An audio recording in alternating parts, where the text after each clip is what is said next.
오늘 마태복음 10장에 있는 말씀을 통해서 예수님의 제자의 길이라는 제목으로 은혜를 받기를 원합니다.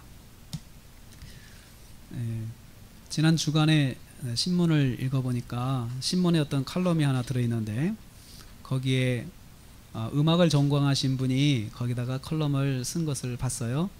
우리가 보통 아이들 키울 때 클래식 하면은 정서에 좋으니까 인격 함양에 좋으니까 클래식 음악을 많이 들어주잖아요. 근데 그런 클래식 음악을 듣게 하는 그 목적이 인격에 영향을 주는 좋은 인격을 가지니까 한다고 그러죠.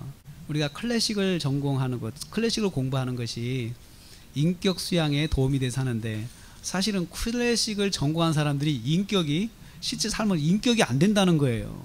그래서 음악계에서 예술계에서 예능계에서 폭력이 난무하고 선배가 후배를 때리고 어떤 그건 인격적이지 않잖아요. 그래서 자기는 그러한 것이 결국은 클래식이 인격에 도움이 된다는 말에 대해서 자기 동의하기가 어렵다 이거죠. 그러면서 그 클래식은 인격 수양에 좋다고 하지만 실제로 클래식을 전공한 사람들이 인격적이지 않은 일들을 많이 행하는 걸 보면서 과연 클래식이 도움이 되는 것인지라고 자기는 생각을 하지 않을 수가 없다라고 이야기를 하더라고요. 그 글을 읽으면서 저는 이런 생각을 했어요. 성경이 최고의 책이잖아요. 사람들에게 최고의 영향을 미친, 역사상 최고의 영향을 미친 베스트셀러면서도 가장 좋은 양서라고 성경을 이야기하는데 성경을 읽으면, 어렸을 때 읽으면은 믿음이 생기고 또 그것을 공부하면은 인격이 형성되고 좋은 인격이 형성되고 그래서 성경을 우리는 읽게 합니다. 그리고 아이들에게 성경을 암송하게 하고 그렇죠. 그런데 성경을 많이 읽은 사람이 인격적일까요? 실제 삶에서 인격적이라고 할 수 있을까요? 성경을 많이 읽은 사람이? 꼭 그런 건 아니잖아요. 그렇게 된다면, 만약 그렇다면은 평생 30-40년 동안에 목회를 하신, 말씀을 전하고 말씀을 묵상하신 목사님들은 정말 30-40년 후인 80 정도 되면은 진짜 거의 예수님처럼 성인이 돼야 돼요. 성인이 돼야 돼요. 그런데 실제로 보면은 그 은퇴할 나이에 돼가지고 그 성인이 아니고 비인격적인 그런 일들을 많이 행하시는 그런 그 목사님들을 우리가 보면 상처를 많이 받습니다. 많이 받습니다. 음악계만 말할 것이 아니고 신학계에서도 그만큼 우리가 성경을 많이 읽는다고 해서 그 사람이 인품과 인성이 성경적인 예수님의 인품을 닮아가는 것은 꼭 아니구나, 아니다 라는 것을 우리가 여러 가지 경로를 통하여서 입증을 할 수가 있습니다. 그렇다면 왜 이런 일이 일어날까요? 원래 클래식의 본질이 사람을 인격에 영향을 미치지 않는 본질이 있기 때문에 그럴까요? 아니면 또 성경이 그냥 읽으면 자동적으로 그냥 사람이 변하고 그러한 것이 아니라서 그런 건가요? 또 뭔가 클래식을 하는 사람들, 성경을 연구하는 사람들, 이런 분들에게 뭔가 문제가 있을까요? 문제가 있는 건 아닐까요? 그런 생각을 해보게 됩니다. 제가 이제 클래식 쪽은 잘 모르지만 성경 쪽을 보면은 사실은 성경을 보면 인격이 변합니다. 성경을 읽고 보면 인격이 변하죠. 그런데 거기는 전제 조건이 있어요. 말씀을 보고 말씀을 읽을 때 그냥 읽고 지나가는, 머릿속에 지나가는 그러한 그 지식으로 그치는 성경이 아니라 그 인격이 되려면 머리로 깨달은 것을 마음으로 느껴야 돼요. 감동이 와야 되는 거죠. 마음으로 동의가 돼야 되는 거예요. 마음으로 동의가 되고 마음으로 동의된 것을 행동으로 옮길 수 있어야 되는 거예요. 그럴 때 사람이 그걸 가지고 변화가 된다 이야기를 해요. 그런데 행동의 제약을 가지고 있는 어린이들에게는 아무래도 지식과 감정의 동의 측면이 커요. 어린아이들한테. 근데 성인들에게는 지식과 감정적 동의와 그 다음에 행동으로 가는 의지적 행동이 세 가지가 같이 복합적으로 융합이 돼야 그 성경을 보는 사람이 인격의 변화까지 일어나는 것이 되는 것입니다. 저는 오늘 말씀을 예수님의 제자의 길이다 라고 말씀을 정했습니다. 예수님의 제자의 길. 과연 제자의 길은 무엇일까? 제자답게 사는 것이 무엇인가? 예수님의 제자로서 산다는 게 무엇인가? 라는 것을 오늘 성경을 통해서 우리가 묵상을 하려고 합니다. 마태복음 말씀은 예수 그리스도, 왕이신 예수 그리스도를 증거한다고 제가 말씀드렸습니다. 주님은 왕이십니다. 우리가 예수를 믿으면 예수님을 나의 왕으로 고백하고 나의 왕으로 섬기는 삶을 살게 되는 사람들이 바로 성도들이죠. 그래서 왕이라고 하는 것은, 그분이 나의 왕이시다라고 하는 것은 내가 그분의 말씀에 순종하고 복종하고 그분을 따라가는 그런 관계가 형성된다는, 관계가 형성되는 거죠. 그래서 그 관계가 누가 시켜서 되는 것이 아니고 내가 그분을 알면서부터 내가 이분 말씀에 복종하고 순종하고 이분 말씀으로 살아야겠다라는 그런 결단이 생기는 것이 바로 예수 믿는다는 것입니다. 그래서 예수님은 우리의 왕이시다라고 우리가 고백을 하죠. 그 왕으로 섬기는 사람들은 다른 말로 제자라고 합니다. 제자라고 하는데 오늘 말씀 보면 예수께서 제자를 부르셨다라고 말씀을 합니다. 제자를 부르셨다. 부르셔서 12명을 부르셨어요. 그리고 그들에게 권능을 주셨어요. 능력을 주신 거예요. 능력. 제가 다시 말씀드리지만 제자들이 받은 능력은 하나님 나라가 거기에 임했다라고 하는 표시로 주시는 것입니다. 그래서 하나님 나라의 통치권이 그 자리에서 이루어지고 있다고 하는 하나님 나라의 실현을 말하는 것이, 실현을 이루도록 하는 도구가 바로 능력입니다. 그래서 병을 고치고 귀신을 쫓아내는 것은 그 자리에서 하나님의 나라가 형성이 됐다라고 하는 것을 선포하는 것이다 라고 말씀드렸습니다. 그래서 단순히 귀신을 쫓아내는 것뿐만 아니고 모든 병과 약한 것들을 고치는 능력을 줬어요. 제자들한테는. 제자들은 어떤 사람이냐면 부름을 받은 사람들이에요. 부름 받은 사람들. 저나 여러분들은 부름을 받은 사람들입니다. 내가 오고 싶어서 온 것이 아니고 예수님이 부르셔서 이 자리에 왔다는 거예요. 하나님이 부르셔서 신앙생활을 하게 되는 것이에요. 그것을 우리는 꼭 기억을 해야 됩니다.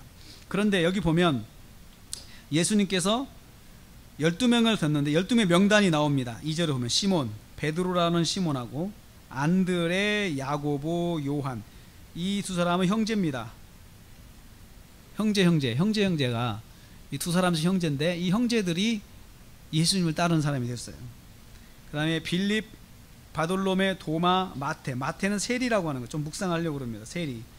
그 다음에 야고보, 그 다음에 다데오, 시몬, 가나안 사람 시몬, 그리고 가룟 유다, 예수님을 판 사람 유다까지 나오는데 예수님의 제자의 명단을 보면서 예수님께서 각층에 있는 사람들을 부르셨습니다. 이 사람들은 어부입니다. 이 네 사람은 어부예요. 시몬과 안드레, 야고보, 요한은 어부입니다. 갈릴리 호수에서 고기를 잡는 어부였죠. 어부였던 사람들을 주님이 부르셨어요. 그 다음에 여기 그 가나안 사람 시몬이죠. 이 사람은 다른 성경에 보면은 셀롯인 시몬이라고 해서 시몬. 셀롯인 시몬. 이 셀롯인이라고 하는 것은 셀롯 땅을 말해요. 셀롯 땅. 이 셀롯 땅이라고 하는 것은 당시 유대 사회의 열심당을 말하는 열심당. 우리 번역하면 열심당의 당원이었던 시몬이 있었습니다. 근데 이 열심당은 로마가 유대를 지배하고 있었는데 로마의 지배로부터 자유를 추구하는, 자유를 얻기 위해서 당을 조직한 것이 바로 셀롯 당입니다. 그러니까 자유운동, 독립운동하는 거죠. 독립운동당이나 마찬가지예요. 그러면서 이 당이 가지고 있는 그런 이념 중에 하나가, 그 원칙 중에 하나가, 우리가 목적을 달성하기 위해서는 폭력도 행할 수 있다. 폭력도 정당하다고 인정하는 게 셀롯 당입니다. 이걸 보면은 시몬의 가치관이 어떤 사람인지 알 수가 있죠. 시몬의 가치관은 폭력도 합리화할 수 있는 사람이에요.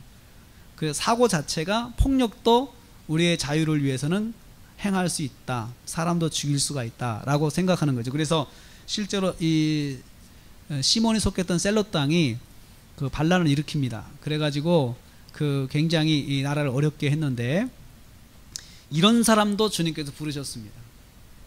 성격이 격하고 그 다음에 폭력적이고 그러면서도 생각이 전혀 주님하고 다른 사람, 이런 사람을 주님께서 부르셨습니다. 그래서 시몬을 쓰셨습니다. 마태, 세리라고 그랬습니다. 이 사람은 세관에 앉아서 세금을 받는 사람입니다. 그래서 이 사람은 관계상 이 사람은 아주 그 민족의 반역자죠. 반역자. 민족의 반역자 소리를 든 사람. 셀롯은 오히려 민족주의 운동에 빠진 사람, 이런 사람을 부르셨어요. 아주 상반적인 사람을 부르셨어요. 어떻게 보면은 마태하고 시몬은 사실은 물과 기름 같은 사람이에요. 근데 예수님께서 12제자 속에 마태하고 시몬을 집어넣으셨어요. 부르셨어요. 같이 12명을 앉혀놓고 가르치고 그럴 때 마태하고 시몬은 가치관이 다르지만 예수님께서 부르셔서 예수님의 제자로 와서 예수님을 섬기는 사람, 말씀대로 사는 사람들이 되었어요. 어떻든 간에 제자라고 하는 것은 과거와 현재가 있다네요. 과거가 있어요. 과거에는 이랬던 사람이지만 과거에는 성격이 격하고 폭력적이고 그리고 또 목적을 위해서는 폭력도 행사할 수 있다는 그런 가치관과 사상을 가졌던 사람이지만 주님이 부르셔서 그 사람이 주님의 제자가 되니까 이 사람이 이제 변하는 거죠. 마태는 민족의 반역자 소리를 들을 정도로 민족을 어렵게 하고 민족을 같은 동족을 그 등쳐먹는 일을 했고 또 그 로마에 충성을 하면서 민족을 어렵게 하는 이런 일을 했던 사람인데 예수님께서 그 사람을 부르셨어요. 우리가 지난주에 그 부른 장면을 봤습니다. 나는 죄인을 부르러 왔다. 의인을 부르러 온 것이 아니고 예수님 그런 말씀하시면서 그 마태의 집에 들어가셨죠. 마태집에 들어가셨습니다. 여러분 우리가 교회 안에서 성도가 된다라고 하는 것은 성품이 좋은 사람 또 성격이 괜찮은 사람 인격적인 사람 이런 사람들이 성도가 되는 건 아니에요. 다 그런 건 아니에요. 교회 안에는 인격이 안 된 사람도 있습니다. 욕 잘하는 사람도 있습니다. 교회 안에는 어떻게 보면은 예수님을 믿지만 않았다면 더 과격하게 행동할 수 있는 삶의 가치관을 가진 사람이 있습니다. 근데 그런 사람도 주님이 부르신다는 것을 꼭 아셔야 됩니다. 그래서 우리가 새 생명을 초청할 때 저 사람은 된다 안 된다 이렇게 생각하면 안 돼요.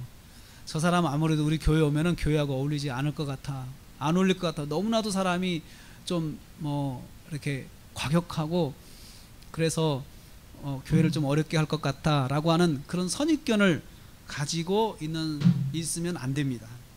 주님이 그러지 않으셨기 때문에 그렇습니다. 그리고 또 시몬과 안드레, 야고보, 요한 같은 건 어부였습니다. 고기 잡는 일, 자기 분야에서 성공한 사람이죠. 성공한 사람입니다. 그러면서 그 사실 고기 잡는 일로 해서 먹고 살 수 있는 사람이에요. 장래가 보장되어 있는 사람들이죠. 그런데 주님께서 이 사람들을 부르셨어요. 그래서 이 사람들이 그 자기들이 하는 일을 다 내려놓고 주님을 따라온 거예요. 어떻게 보면은 주님을 따라다니면서 먹고 살기 힘들어지는 거예요. 이 사람들은 버는 것이 없으니까요. 한동안은 자기들이 벌어놨던 걸로 살았겠죠. 배를 팔아서 배판 돈으로 좀 살았겠고 또 관계상으로 어떻게 이제 사람들과 관계에서 살았겠죠. 그런데 평생 베드로와 야고보, 안드레, 요한이 평생 주님을 위해 살다 보니까 가족들이 사실 많이 힘들어졌을 것이다. 저는 그렇게 생각을 합니다. 주님께서는 또 자신을 팔 사람도 주님께서 부르셨습니다. 자신을 배반할 수 있는 사람도 부르셨습니다. 사실 유다는 굉장히 똑똑한 사람이었습니다. 수리에 밝은 사람이었고 이성적이고 합리적인 사람이었습니다. 이 사람은 계산이 금방 나왔던 사람이었습니다. 굉장히 똑똑했던 수재였습니다. 그런데 이 사람은 나중에 예수님을 팔 사람이었습니다. 그럼에도 불구하고 예수님은 그 사람을 부르셨습니다. 예수님 제자로 부르실 때는 선입견을 가지지 않고 제자를 부르셨습니다. 주님이 그 사람을 원하시면 부르셨던 것이죠. 부름받은 사람들은 저와 여러분입니다. 여러분들이 주님께서 여러분들을 부르실 때 어떤 조건이 있어서 부르셨다고 생각하십니까? 주님은 내가 배운 게 많아서, 내가 돈이 많아서, 주님은 내가 써먹을 것이 많아서, 나를 이용해서 할 일이 많으셔서 이렇게 해서 나를 부르셨다고 생각하십니까? 아닙니다. 주님은 그것 때문에 여러분 부르신 것이 아닙니다. 은혜로 부르셨습니다. 주님이 사랑하셔서 부르셨습니다. 그래서 교회 안에는 주님이 사랑하셨다고 하는 그 조건보다 앞서는 조건이 있으면 안 됩니다. 주님이 사랑하시지만 저 사람은 공부를 잘해서, 주님이 사랑하시지만 저 사람은 아주 잘생겨서, 주님이 사랑하시지만 저 사람은 아주 부자여서, 이렇게 주님께서 그런 조건을 가지고 부른 사람은 한 사람도 없습니다. 왜 그럴까요? 부유함으로 말하면 주님처럼 부자가 없습니다. 세상 만물이 다 주님 거잖아요. 그리고 지혜로움으로 말하면, 똑똑한 걸로 말하면 주님의 지혜를 넘어갈 사람이 없습니다. 그래서 주님께서는 조건 없이 사람을 부르시는 거예요. 주님이 다 사랑한 사람이, 12명을 주님이 다 사랑하셨습니다. 마찬가지로 저와 여러분을 주님께 사랑하십니다. 여러분이 어떠한 상황에 있든지 간에 기억해야 할 것은 주님이 나를 사랑하신다는 것이에요. 내가 이런데도 주님은 나를 사랑하실까? 내가 이렇게 자격이 없는데도 주님은 나를 사랑하실까? 나는 주님 말씀대로 한 번도 살은 적도 없는데도 주님은 나를 사랑하실까? 사랑하십니다. 그게 주님의 사랑입니다. 우리가 어느 순간에 잊지 말아야 할 것은 주님은 날 사랑하신다는 거죠. 그래서 날 구원하셨다. 하나님이 세상을 이처럼 사랑하사 독생자를 주셨으니 이는 저를 믿는 자마다 멸망치 않고 영생을 얻게 하려 하심이라. 우리가 구원을 받기 위해서 주님이 나를 사랑하셔서 정말 예수님이 나를 위해 십자가에 죽으셨다는 것이에요. 그것만큼 신앙에서 중요한 것이었고 신앙의 본질적인 측면이 된다는 것을 꼭 저와 여러분을 기억해야 됩니다. 내가 이렇게 사는데도 주님은 나에게 은혜를 주실까? 내가 이렇게 사는데 주님은 내 기도를 들어주실까? 내가 이렇게 하는데도, 그런 생각은 사탄이 주는 생각입니다. 우리가 비록 그렇게 살았더라도 주님 앞에 나갔을 때는 주여, 제가 주인입니다. 제가 잘못했습니다. 저를 용서해 주십시오. 그러면서 주님 앞에 엎드리면 주님은 다 들어주시고 용서하시고 또 주님은 인도해 주십니다. 이렇게 제자는 부름 받은 사람이 제자인데, 한 번 부름 받으면 주님은 취소하지 않습니다. 주님이 그 사람을 놓지 않으십니다. 이렇게 부름 받은 사람들, 성격 따지지 않고 그 사람의 사상 따지지 않고 주님이 부르셨습니다. 우리가 이런 이야기를 합니다. 동성애하는 사람을 우리 그 교회 예배에 오면 안 된다라고 이야기하는 사람들이 있는데, 안 될 이유가 없죠. 동성애하는 사람이 예배에 오면 안 된다, 그런 이유는 없습니다. 단 우리는 사람을 반대하는 것이 아니고 동성애를 반대하는 거죠. 그렇지 않습니까? 그래서 동성애하는 사람은 전도할 수 있어요. 전도해서 오세요. 전도해서 그 사람이 와서 우리가 성경의 동성애가 죄다고 하는 것을 우리는 말할 뿐이죠. 그리고 그 사람도 구원받고 자기가 성경에서 말하고 있는 말씀하는 그 말씀대로 순종하고 사는 것이 중요하다는 거죠.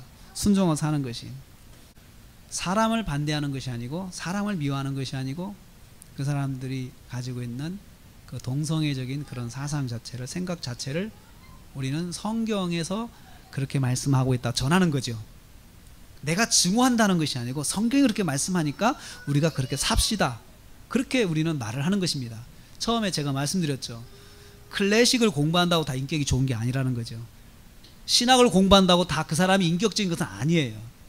그 사람이 그 성경을 갖고 있다고, 성경을 읽고 있다고 좋은 사람이 되는 게 아니고 성경대로 살려고 하는 거예요. 성경의 말씀대로 적용하고 살려고 하는 것이 그 사람의 인격과 영향이 있는 것이죠. 클래식을 공부해서 정말 성품이 좋으면 그것을 삶으로 그대로 적용을 하려고 해야 되는 것이지, 그건 그대로 많이 들으면서 또 개인적인 삶은 인간에서 말하는 그 규칙과 거기에 매여 가지고 그 사람들을 어렵게 하는, 그렇게 하면은 안 된다는 것이죠. 제자는 부름을 받은 사람들입니다.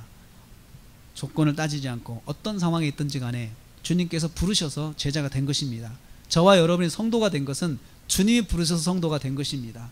제가 여러분들보다 뭐가 잘났고 또 여러분 중에서 뭐가 또 좋은 게 있어서 주님이 부르신 것이 아닙니다. 그래서 우리는 절대로 착각하지 말할 것은, 내가 없으면 교회는, 우리 교회는 완전히 힘들 것이다, 이런 생각은 할 필요는 없어요. 왜냐하면 주님이 하시는 거거든요. 나를 주님이 그걸 사용하려고 나를 보내신 것이 아니고, 나를 일단은 제일 먼저 중요한 것은 구원시키려고, 나를 천국 가게 하려고, 나를 구원하려고 우리 교회를 보내신 것이에요. 그게 제일 중요해요. 그런데 구원받은 내가 은혜로서, 구원받은 성도로서 교회를 보니까 교회에 내가 필요한 것이 있어서 내 것으로 섬길 수가 있는 것이에요. 그래서 섬겨서 구원의 은혜에 보답하는 것이죠. 주님이 나를 구원하셨는데 내가 이렇게 교회를 섬겨서 주님을 기쁘시게 하자라고 하는 마음으로 섬겨야 된다는 것이죠. 그런 마음을 가져야 된다는 것입니다. 제자는. 두 번째로 보면은 이제 제자는 어떤 사람인가? 보냄을 받은 사람입니다. 보냄을 받은 사람. 그래서 주님께서 이 예수께서 내어 보내셨다. 이 12를 내어 보내 제자들을 보내셨어요. 파송한 거예요. 파송했어요. 파송하셨는데 어떻게 말씀? 가라고 하셨어요. 파송하시면서 가라 말씀하셨어요. 그런데 갈 곳과 가지 말 곳을 처음에 말씀하셨어요. 나중에는 이 말씀이 다 세상 끝날까지, 세상 유대와 사마리아 땅끝까지 다 나가라고 했어요. 근데 우선 당장은 사마리아로 가지 말고 이방인 가지 말고 우선은 잃어버린 이스라엘의 잃은 양에 가라. 예수님 당시에는 우선은 이스라엘 안에서 잃은 양들, 성도들을 찾아서 전도하게 하셨습니다. 가라라고 했어요. 가라. 제자는 복음을 전하기 위해서 어디든지 가는 사람들입니다. 어떻게 보면은 주님께서 우리에게 말씀하시는 것은 복음을 전하는 것으로 말씀하십니다. 내가 누구를 만나는 것은 복음과 관련이 있습니다.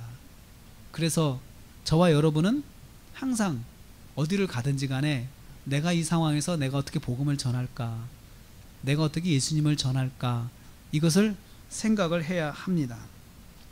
잃은 양을 찾아가라. 이스라엘 잃은 양을 찾아가라. 이스라엘 안에, 유대인 안에 그 예수님을 반대하고 핍박하는 사람들이 많지만 그 속에서도 잃은 양들이 있다. 주님이 예비하신 양들이 있다. 그 사람들을 찾아가라 라고 그렇게 말씀하셨습니다.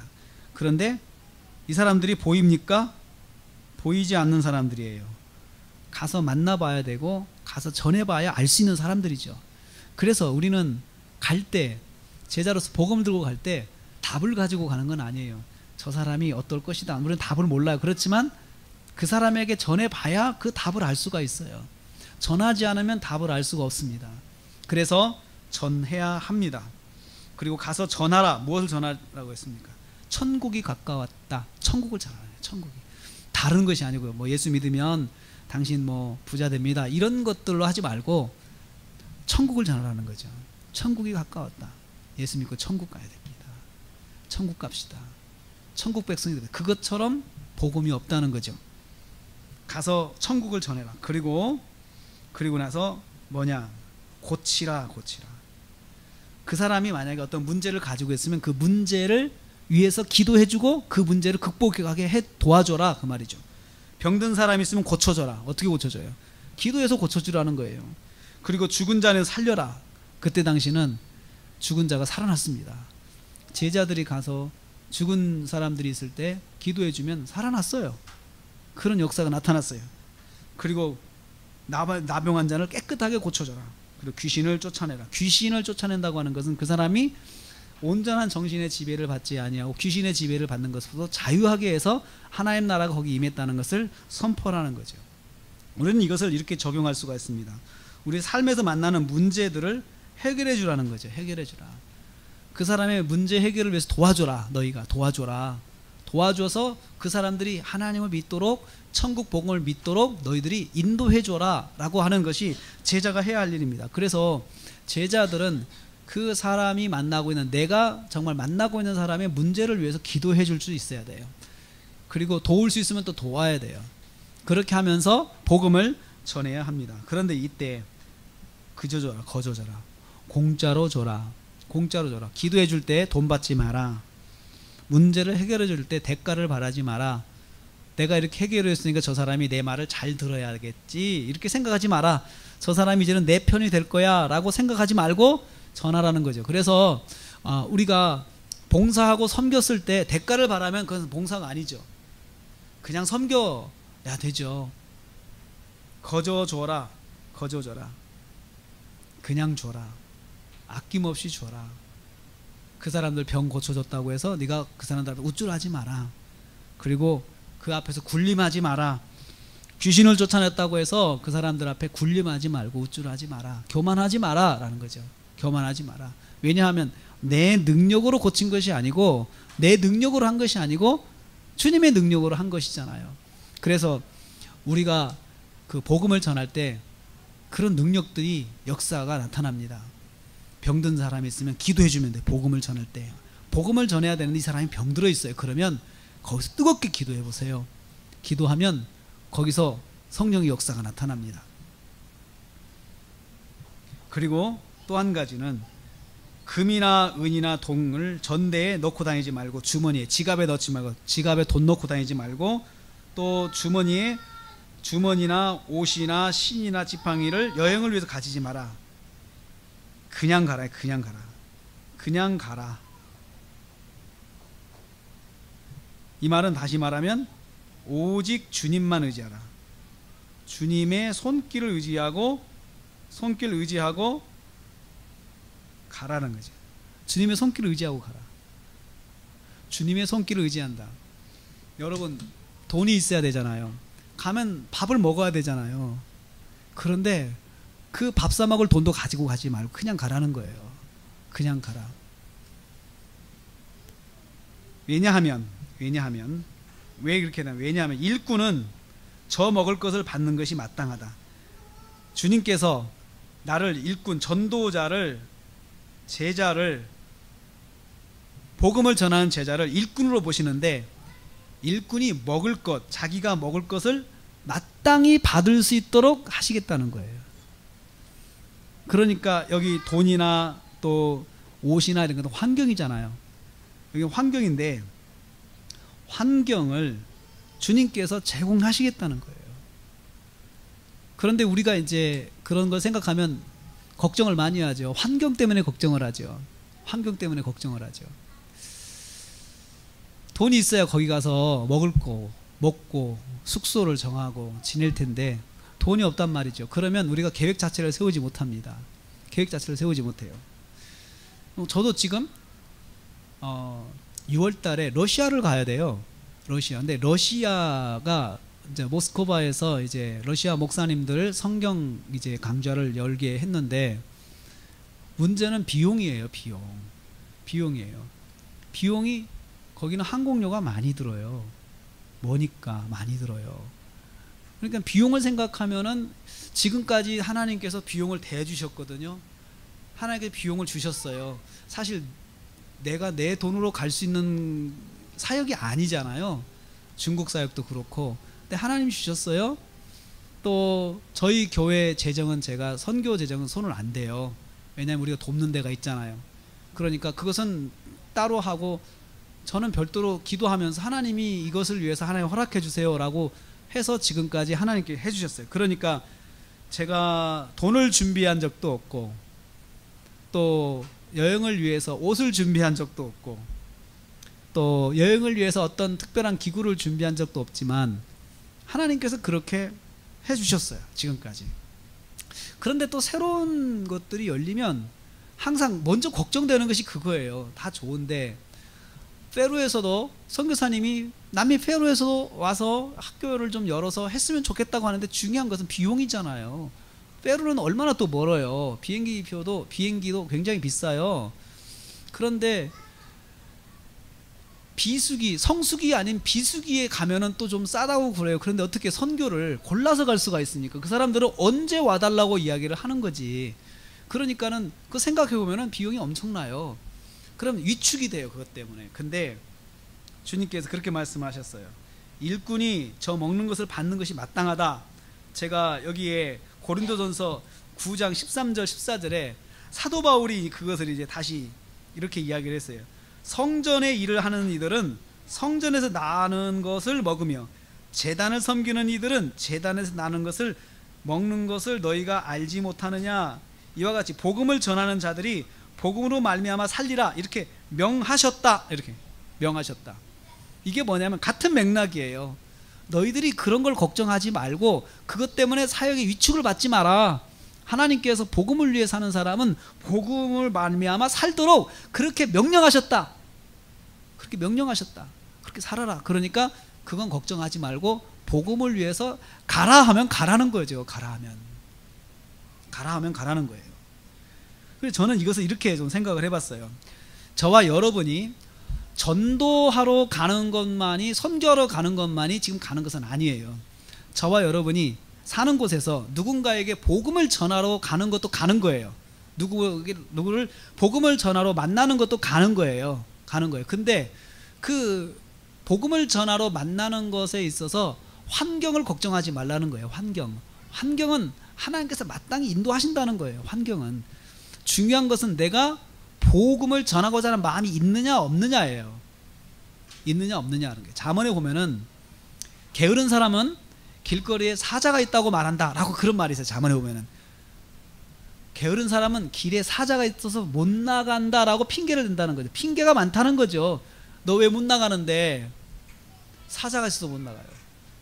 사자가 맨날 나오는 것도 아니고 가끔 한 번 나왔던 그 사건인데도 그걸 핑계로 해서 안 한다는 거죠. 핑계가 많다는 거죠. 중요한 것은 내가 이것을 주님께서 원하시는 것이냐 라는 거죠. 그것을 내가 확신하면 주님께 구할 수 있어요. 주님 허락해 주십시오. 제게 주님이 인도해 주십시오. 주님께서 이렇게 말씀하시면 제가 순종하겠습니다. 나머지는 주님께서 인도해 주십시오. 이렇게 하고는 일단은 시도를 해야 된다는 거죠. 인생의 삶도 마찬가지예요. 인생의 어떤 계획도 마찬가지예요. 우리는 뭔가 A, B, C, D 이렇게 차근차근 준비해서 가는데 익숙합니다. 그런데 꼭 그런 건 아니에요. 어떤 것은 내가 어떤 사명이다, 이건 미션이다 라고 생각하고 뛰어가야 될 것이 있어요.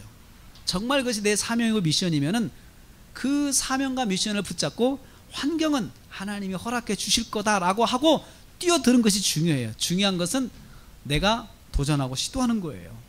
시도하는 거죠. 그것이 바로 가지지 말고 가지지 말라, 다 하나님께 맡기라는 거죠. 하나님께. 그러면 여러분, 저는 이 말씀에서 주님은 금이나 은이나 동이 중요하지 않다고 말하는 것은 아니에요. 주님이 금이나 은이나 동을 주시잖아요.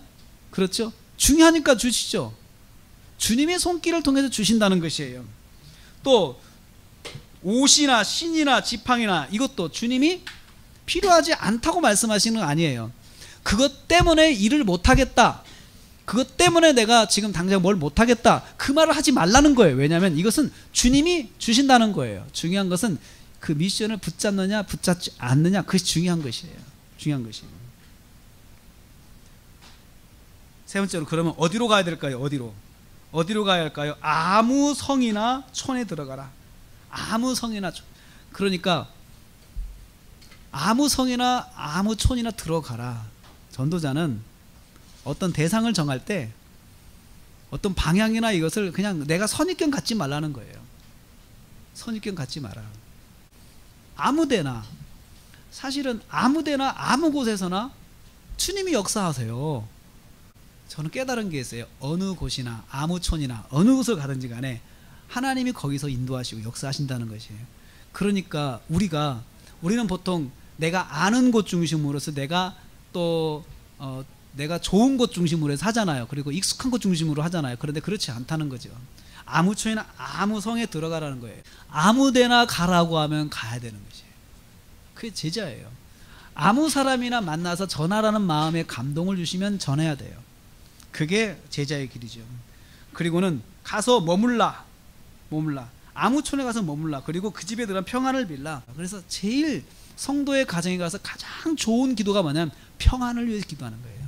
그렇지 않습니까? 경제적인 평안, 거기에는 자녀의 평안, 부부관계의 평안, 그리고 생업의 평안, 다 포함되어 있잖아요. 하나님 이 가정에 평안을 주십시오 라고 하는 것이 가장 좋은 기도라는 거죠. 가장 좋은 기도라는 거죠. 근데 가끔씩 영접하지 않는 사람이 있어요. 그러면 나와서 그냥 나와라. 부탁하지 말고 그냥 나와라. 영접할 수 있는 사람도 하나님이 예비해 주신다는 것이에요. 하나님이 예비한 사람을 만나게 하라는 거죠. 그러면 여행을 해보면, 선교 여행을 해보면은 정말 하나님께서 만나게 하는 사람들이 있어요. 그 사람들하고 그 만남이 정말 기가 막히게 이루어져요. 하나님께서 그렇게 인도를 하세요. 그리고 또 그 기간 만나고 또 헤어지고, 그렇게 해서 하나님께서 연결시켜주는 걸로 하게 된다는 거죠. 근데 그 만남이 아닌 집은 빨리 나오라는 거예요. 빨리 나와라. 만남이 아닌 집은 거절할 것이다, 핍박할 것이다, 그 말을 하시는 거예요. 그리고 또 세 번째는, 그런데 어떻게 해야 되냐, 사역할 때 보냄을 받은 자들은 지혜로워야 된다, 순결해야 된다, 삼가야 된다. 우리가 살면서 선교 사역을 하면서 어떤 사람이 잘해주면 그 사람을 혹하고 의지할 수가 있어요. 지혜롭지 않은 거예요. 그냥 섬김을 받기만 하면 돼요. 그분이 해준 만큼 나도 그분한테 친절하게 하고 이렇게 하면 돼요. 그리고 비둘기가 순결해라, 순결해라, 죄 짓지 않도록 해라. 너희들이 죄 짓지 않도록. 대접을 받다 보면 우리가 교만해질 수가 있어요. 교만해질 수가 있고, 또 능력을 행하고 기적이 나타나고 이런 일들이 나타나면 내가 또 교만해질 수가 있다는 거죠. 자꾸 내가 이 사람을 어떻게 내가 핸들링할 수 있을까라고 그렇게 유혹에 빠질 수가 있다는 거죠. 사람들을 삼가라. 사람들을 조심하라. 사람들에게 의지하지 않도록 해라. 사람들을. 그리고 사람들을 항상, 사람은 사람이다라는 거죠. 사역할 때 참 힘든 것이 사람을 의지하지 않는 거예요. 사람을 의지하지 않고 하나님 바라보는 거죠. 성도는 성도예요. 성도는 성도로서 하나님이 우리 교회 허락하신 귀한 영혼들이에요. 저는 목회자로 성도들을 잘 돌보라고 한 거지 성도들을 의지하라고 한 건 아니거든요. 성도들을 의지하라고 한 것은. 그런데 그러한 것들을 잘못할 때가 있어요.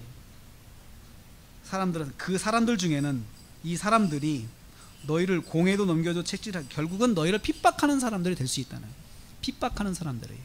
그래서 사람 의지하지 말라. 그리고 나서 내가 그 사람한테 뭐 배신을 당했네, 그런 이야기 할 거라는 거죠. 그런 이야기 아예 할 수 있는 환경을 만들지 말라.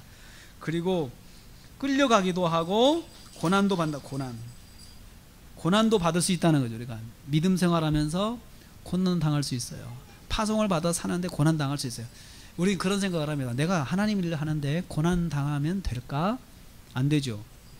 그래, 고난이 왜 올까요? 고난이 왜 올까요?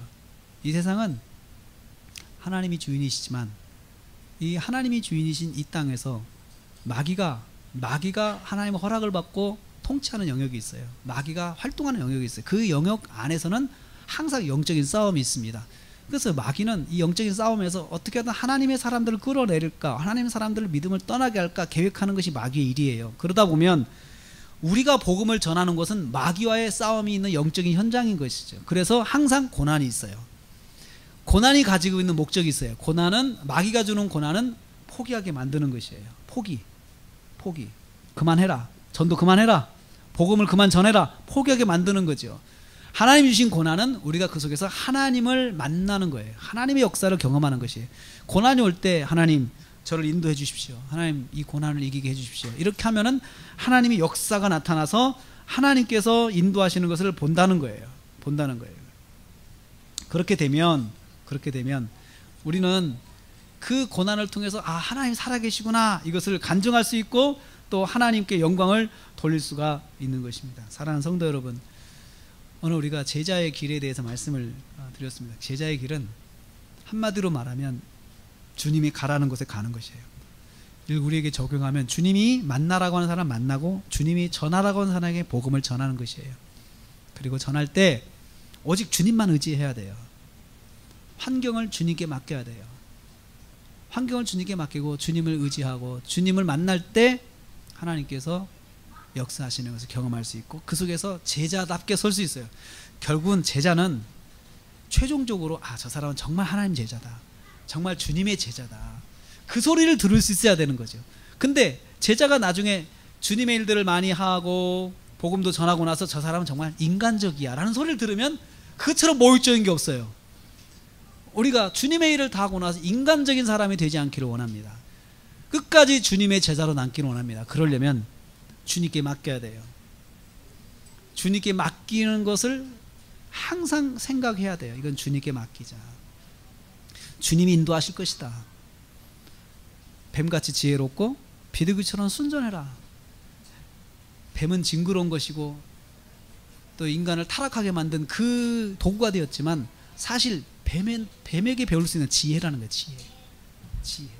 그 지혜가 지나치면 간교함이 되지만 지혜로워야 된다. 어떻게 하면 하나님 말씀대로 내가 이것을 할까라고 지혜가 넘쳐야 된다는 거죠. 그렇게 제자의 길을 가시는 저와 여러분 되시기를, 오늘도 우리를 부르셔서 보내시는 주님 앞에 온전한 제자의 길을 가시는 저와 여러분 되시길 주님의 이름으로 축복합니다.